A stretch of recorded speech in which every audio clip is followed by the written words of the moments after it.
Imagine estar diante de uma parede de ferro em movimento, sons de metal ecoando, cavalos blindados avançando como tanques e nenhum escudo conseguia detê-los. Eles não eram lenda, eles existiram. Os catafractários eram os verdadeiros monstros de guerra do Império Romano, e o que poucos sabem é que esses guerreiros mudaram para sempre a história da cavalaria no mundo. Se você acha que Roma já era poderosa, espere até conhecer o segredo por trás desses cavaleiros indestrutíveis. Imagine uma tempestade de aço avançando no campo de batalha. Era assim que os inimigos viam os catafractários romanos. Esses cavaleiros totalmente blindados da cabeça aos pés montavam cavalos igualmente protegidos por armaduras. Eram mais do que simples soldados montados. Eram máquinas de guerra vivas, preparadas para romper as linhas inimigas com brutalidade e precisão. A força da sua carga era como uma muralha em movimento. Sua presença causava pânico e desordem entre os inimigos menos preparados. A importância desses guerreiros no contexto militar romano foi enorme, especialmente nas campanhas no Oriente, onde Roma enfrentava impérios experientes com uso intensivo de cavalaria pesada, como os partos e sassânidas. Diante dessas ameaças, os catafractários surgiram como uma resposta estratégica e poderosa. Sua criação representou um avanço tático e uma mudança na maneira como Roma lidava com guerras em terrenos e culturas completamente diferentes do Ocidente. Antes de Roma, se quer imaginar um soldado totalmente blindado sobre um cavalo, os povos do Oriente já experimentavam a ideia. Os assírios, por exemplo, foram pioneiros em criar formações de cavalaria organizada. Os persas, especialmente os partos, levaram isso a um novo nível. Cavaleiros e cavalos protegidos por armaduras de escamas, movendo-se como muralhas móveis. Eles formaram os primeiros catafractários, guerreiros que, diferentemente da cavalaria leve tradicional, se tornavam força de choque. Quando os macedônios de Alexandre o Grande viram o poder dessa inovação, logo a incorporaram às suas campanhas, vencendo impérios com cargas impiedosas. Esse conceito, então, atravessou gerações e fronteiras. O impacto psicológico era tão grande quanto o físico. A simples visão de um exército avançando em ferro maciço aterrorizava os oponentes.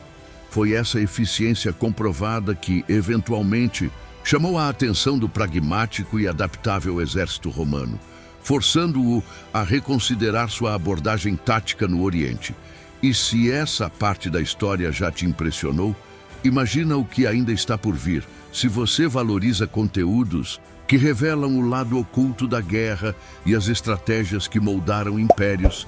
Essa é a sua chance de apoiar um canal que vai sempre além do óbvio. Deixa o like agora. É a forma mais rápida de mostrar que esse tipo de conteúdo merece continuar existindo.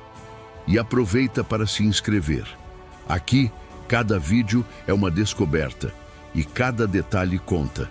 Não seja apenas espectador. Faça parte da legião de quem quer entender a história com profundidade. Os catafractários persas foram os precursores dessa revolução militar. Seus corpos eram cobertos por escamas metálicas, peito, braços, pernas, até o rosto. Mas o detalhe mais impressionante: os cavalos também usavam armaduras, tornando-se parte integral do impacto devastador. Esses guerreiros não dependiam de velocidade, mas de força e intimidação. Suas lanças, longas e pesadas, serviam para romper escudos e empalar qualquer coisa no caminho. A ideia não era perseguir, mas colidir com força bruta. Os exércitos que enfrentavam os catafractários pela primeira vez eram geralmente pegos de surpresa, pois suas táticas baseadas em mobilidade se tornavam inúteis contra uma carga tão poderosa. A origem exata desses cavaleiros é atribuída ao Império Parta, que rivalizou com Roma por séculos. Suas formações não apenas inspiraram os romanos a criar seus próprios catafractários, como também definiram o padrão de cavalaria de elite para toda a Ásia Central e Europa por séculos. Durante suas campanhas de conquista, Alexandre encontrou inimigos orientais que usavam cavalaria pesada. E como um estrategista visionário, não perdeu tempo. Incorporou rapidamente essas táticas ao seu próprio exército. A ideia de usar soldados fortemente armados sobre cavalos, capazes de romper linhas inimigas e semear caos no centro de batalha, se mostrou extremamente eficaz. Seus sucessores, os chamados diádocos, também seguiram essa linha, empregando catafractários em larga escala. Essa herança permaneceu viva nos reinos helenísticos, como o Império Seleucida, que usava com frequência esses cavaleiros de elite. Quando os romanos entraram em confronto com esses reinos, encontraram uma ameaça totalmente nova. Guerreiros capazes de resistir ao impacto de lanças e espadas comuns. O poder da cavalaria pesada se tornou impossível de ignorar. E o legado de Alexandre, mais uma vez, moldava o futuro. Dessa vez seria Roma, sempre pronta para aprender com os melhores, que adaptaria esse conceito ao seu estilo. No século II a.C., durante as guerras contra o Império Seleucida, Roma teve seu primeiro grande contato com a cavalaria blindada. Nas batalhas de Termópilas, 191 a.C., e Magnésia, 190 a.C., os romanos enfrentaram tropas seleucidas que usavam catafractários. Esses cavaleiros causavam forte impacto inicial, rompendo linhas e criando rupturas no exército inimigo. Entanto, apesar do poder de choque, os romanos venceram essas batalhas. Por quê? Porque a legião romana ainda era superior em organização, disciplina e versatilidade. Mas essas batalhas deixaram marcas. Os generais romanos perceberam o potencial que uma cavalaria fortemente armada poderia ter em certos contextos. Os seleucidas, embora derrotados, plantaram uma semente de inspiração. As armaduras, a forma de combate e a capacidade de causar medo logo seriam estudadas e posteriormente replicadas. Mesmo com a vitória, Roma sabia que novos inimigos mais perigosos estavam por vir e que suas legiões sozinhas talvez não fossem suficientes. Em 53 a.C., o general Crasso liderou uma legião romana para o que seria um dos maiores desastres militares da história de Roma, a Batalha de Carras. Confiante em sua força de infantaria, Crasso ignorou os conselhos sobre o perigo que os partos representavam. O resultado foi catastrófico. Os partos, mestres da guerra montada, usaram catafractários como força de choque e arqueiros montados para cercar e dizimar as tropas romanas. A infantaria, lenta e vulnerável a ataques à distância, foi destruída. Crasso morreu e Roma perdeu milhares de soldados, um golpe profundo no orgulho romano. A mensagem foi clara. Sem uma cavalaria forte, Roma era impotente diante de inimigos como os partos. A batalha foi um divisor de águas. Ela não apenas humilhou o império, como também evidenciou a necessidade urgente de mudanças estruturais. A cavalaria pesada deixava de ser uma curiosidade oriental para se tornar uma prioridade militar romana. A derrota em Carras foi mais do que uma tragédia. Foi um alerta estratégico. Pela primeira vez, Roma entendeu que sua dependência quase exclusiva da infantaria era uma fraqueza. Não bastava ter legiões bem treinadas, era preciso adaptar-se a novos tipos de combate, especialmente contra forças rápidas e pesadamente blindadas. A cavalaria leve usada até então pelos romanos, voltada para reconhecimento e perseguição, não era suficiente. Era hora de evoluir. A necessidade de formar uma cavalaria de choque que pudesse enfrentar os catafractários orientais de igual para igual tornou-se evidente. Generais começaram a estudar os modelos partas, sassânidas e helenísticos. e assim nasceu o embrião da ideia: criar uma força própria de cavaleiros blindados, com armas, armaduras e táticas semelhantes às dos inimigos orientais. A estratégia romana, sempre pragmática, estava prestes a absorver um dos elementos mais poderosos da guerra oriental: o catafractário. Antes de criar seus próprios catafractários, Roma recorreu à sabedoria e habilidade de aliados orientais. Entre os mais valiosos estavam os sármatas, um povo guerreiro da região das estepes, mestres em cavalaria pesada. Seus cavaleiros montavam cavalos grandes e fortes, protegidos com armaduras de couro e metal. Eram especialistas em carga direta, dominando lanças longas e táticas de impacto. Roma sabia que não poderia produzir esse tipo de unidade do dia para a noite. Então, preferiu começar incorporando esses guerreiros como tropas auxiliares. Isso serviu como uma espécie de escola militar. Os romanos observavam, aprendiam e adaptavam. Com o tempo, começaram a treinar suas próprias tropas, seguindo esse modelo. Foi um processo de transição, dos aliados contratados ao desenvolvimento interno. Essa parceria não só fortaleceu o exército romano em curto prazo, como pavimentou o caminho para o surgimento dos catafractários romanos regulares, moldados na prática e no campo de batalha. Durante a primeira revolta judaica, que começou em 66 d.C., o general romano Vespasiano enfrentou uma resistência feroz nas regiões da Judéia. Em 67 d.C., para esmagar os rebeldes, ele contou com a ajuda de tropas aliadas, entre elas cavaleiros fortemente armados semelhantes aos catafractários orientais. Esses cavaleiros não eram tecnicamente parte do exército romano regular, mas serviram como uma prévia do que viria a seguir.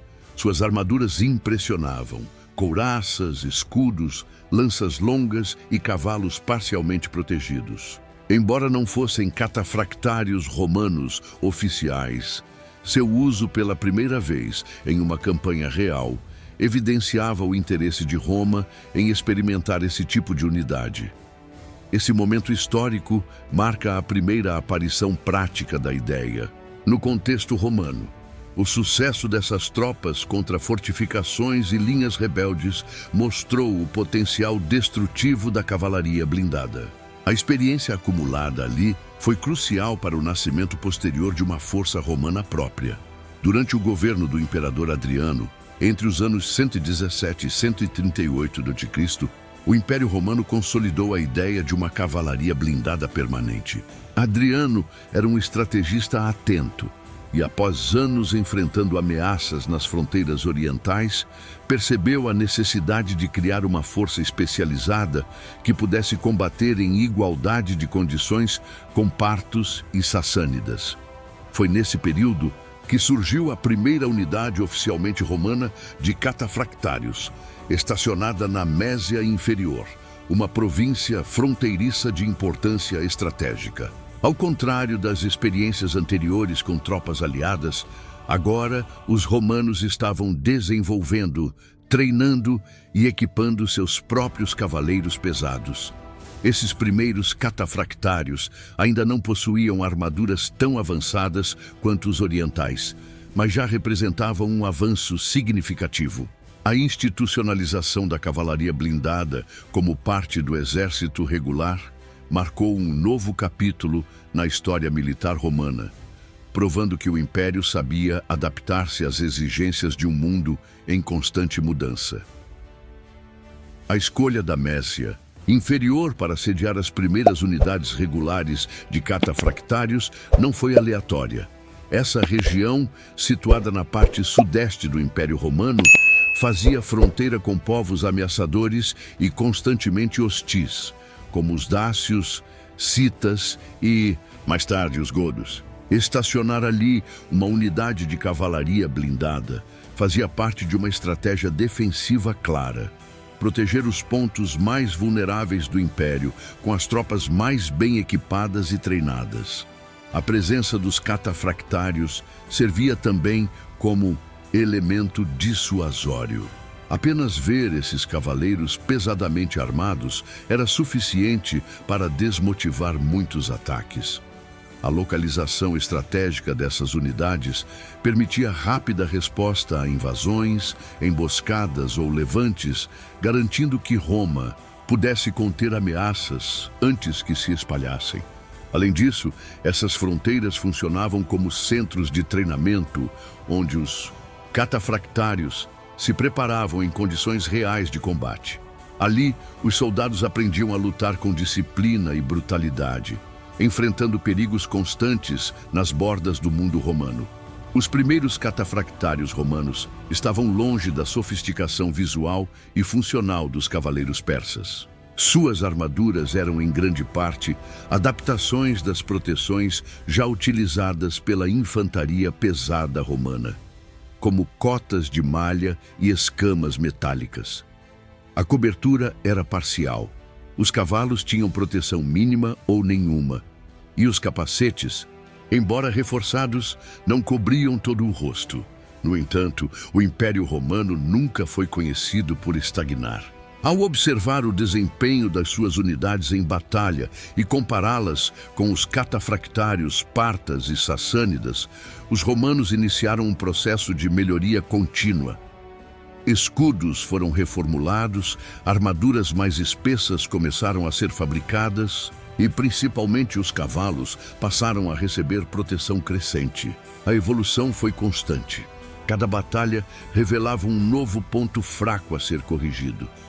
Com o passar das décadas, os catafractários romanos tornaram-se visual e funcionalmente comparáveis aos seus rivais orientais, alcançando um novo patamar de excelência militar e resistência.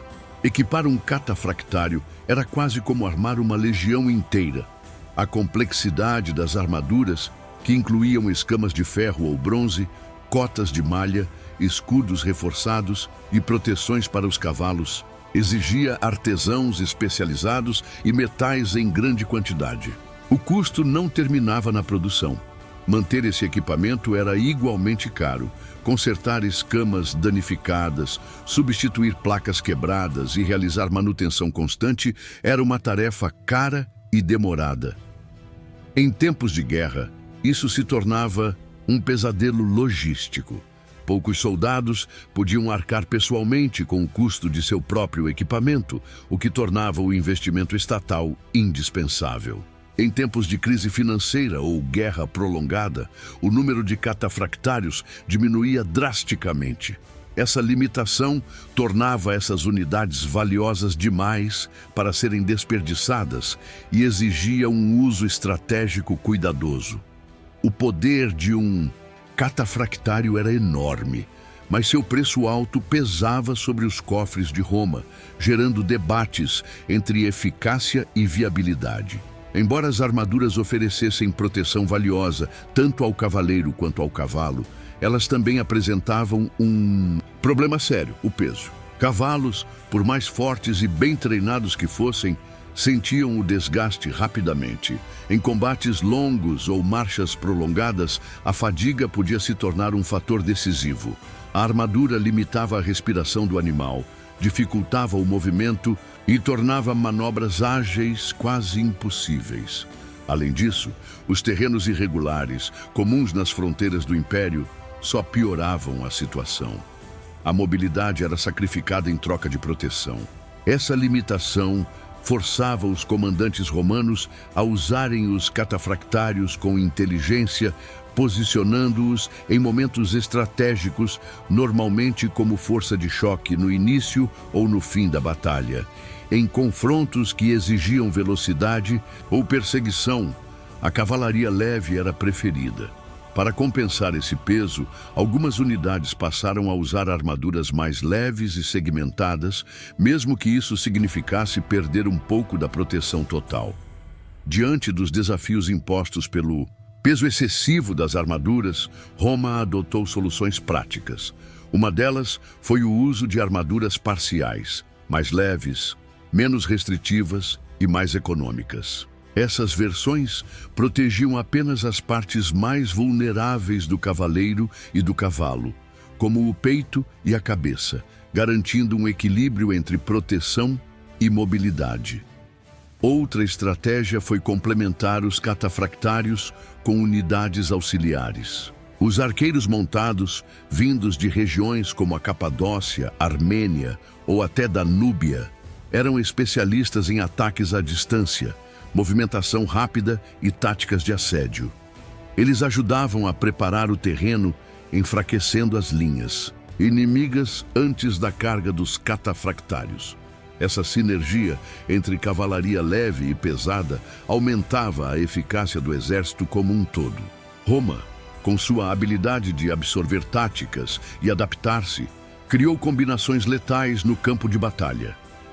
Era a fusão do peso e força dos catafractários com a velocidade e precisão dos arqueiros. Os catafractários romanos não eram apenas bem protegidos, eram também armados com um arsenal específico para combate de choque. Sua arma principal era a contus, uma lança de 2 mãos com cerca de 4 metros de comprimento. Era pesada e exigia habilidade para ser manejada com precisão, mas seu poder destrutivo era enorme. Ao golpear com o impulso da carga, podia atravessar escudos, armaduras e até cavalos inimigos.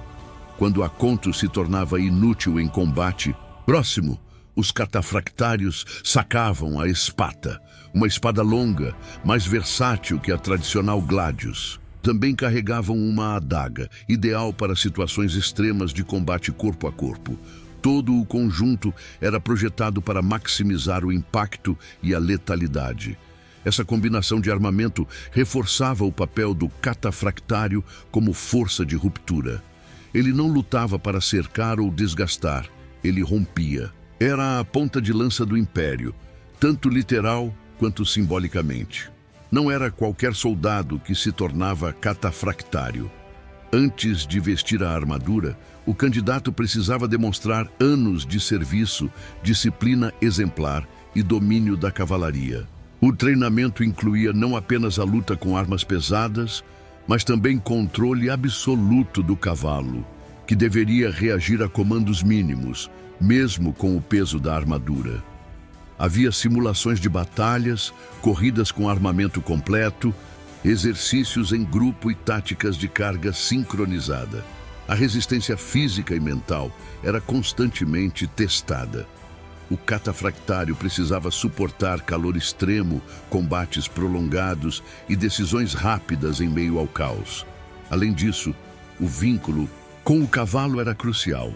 Muitos treinavam com o mesmo animal por anos. Essa preparação tornava os catafractários não apenas soldados, mas elites dentro do exército.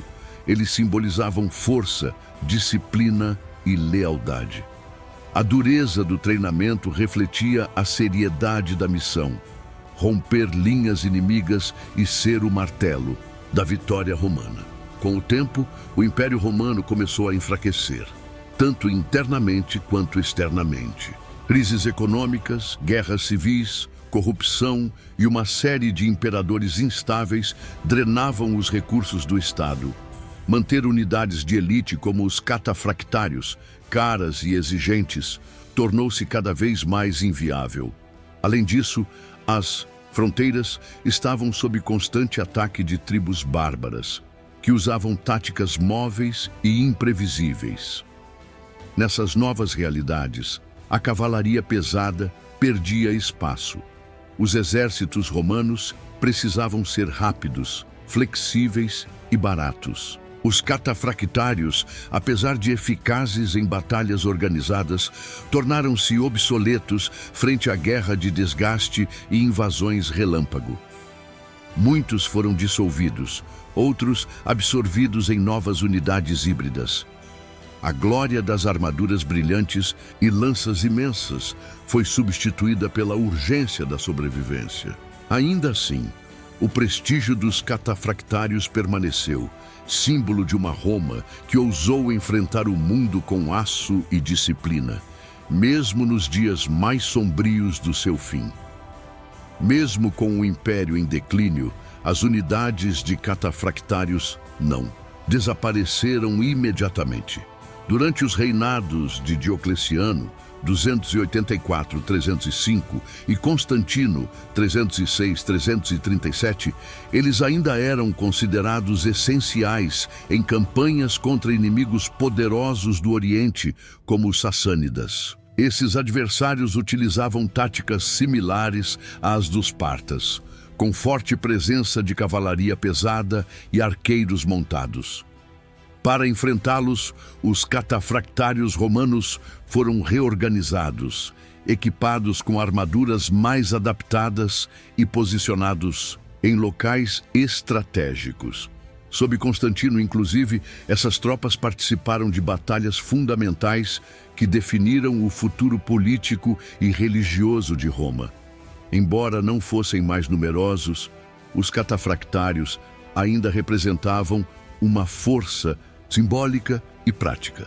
Suas cargas, bem coordenadas com infantaria e artilharia leve, garantiram vitórias pontuais importantes. Mesmo em tempos difíceis, Roma sabia que o velho poder de uma cavalaria blindada, quando bem usada, ainda podia fazer a diferença no campo de batalha.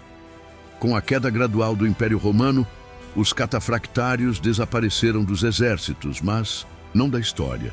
Seu legado militar atravessou os séculos e ressurgiu com força durante a Idade Média. Cavaleiros medievais com armaduras completas, espadas longas e cavalos protegidos foram, em muitos aspectos, herdeiros diretos dos catafractários. As táticas de choque, o treinamento de elite, a simbologia de força e honra, tudo isso foi reaproveitado pelos reinos cristãos da Europa, especialmente durante as Cruzadas. Até mesmo o mito do cavaleiro invencível nasceu da imagem deixada por esses soldados romanos de ferro. Castelos, feudos e nobres passaram a investir em sua própria cavalaria pesada como forma de replicar o poderio que um dia Roma havia demonstrado com seus catafractários. Assim, mesmo que tenham desaparecido das legiões, sua influência moldou as guerras, a cultura e até o imaginário coletivo ocidental por 1000 anos. Eram mais do que soldados, eram um símbolo. Eles surgiram como sombras de ferro vindas do Oriente e terminaram como símbolos de poder no coração do império mais grandioso da antiguidade. Os catafractários não eram apenas soldados, eram a materialização do medo, da força bruta e da genialidade tática de um tempo onde sobreviver exigia muito mais do que coragem. Eles romperam fronteiras, mudaram o curso de batalhas e inspiraram uma nova era de guerreiros, cujos ecos ainda ressoam nas armaduras dos cavaleiros medievais. Roma pode ter desaparecido, mas os passos pesados desses cavaleiros continuam ecoando na história. Cada escama de metal que eles vestiam contava uma história de adaptação, poder e sobrevivência. E agora, ao conhecer esse capítulo muitas vezes esquecido, você carrega uma parte desse legado, porque a verdadeira armadura indestrutível não era de ferro, era o espírito imortal de um império que sabia transformar até mesmo a guerra em arte. Se esse conteúdo te fez enxergar a história com outros olhos, retribua com um gesto simples, mas poderoso. Deixe seu like agora. Ele mostra que você valoriza conhecimento profundo e ajuda este canal a continuar trazendo verdades esquecidas, detalhes ocultos e narrativas que transformam. E se você sente que aprendeu algo novo hoje, algo que te fez refletir, imaginar ou até se emocionar, então se inscreva. Porque aqui não entregamos fatos frios, entregamos transformação. Cada vídeo é uma viagem que desperta, provoca e te leva além do superficial. Junte-se a nós. Faça parte de uma comunidade que busca ver a história não como ela é contada nos livros, mas como ela realmente aconteceu.